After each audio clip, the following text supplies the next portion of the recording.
खुदा फल चाहता है। हर ईमानदार की जिंदगी में खुदा फ्रूट ढूंढने आता है। और यीशु क्या करने गया?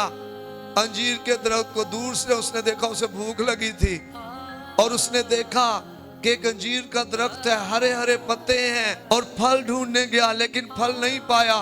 तो यीशु ने कहा आइंदा से तुझे कोई फल नहीं तुझसे हासिल करेगा। और लिखा है वो दरख्त जड़ों तक खुश्क हो गया।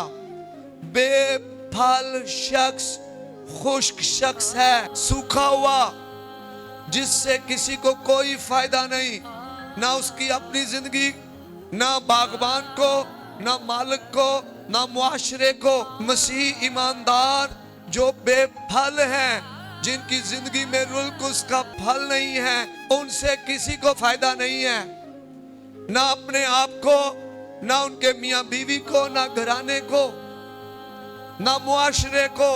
एक फलदार मसीह ईमानदार कईयों के लिए बरकत का बाइस हो सकता है। वो बहुतों की जरूरतें पूरी करने में फलदार मसीह ईमानदार शख्स जो है वो फायदामंद हो सकता है। उसका घराना उसकी फलदार जिंदगी की वजह से बदल सकता है।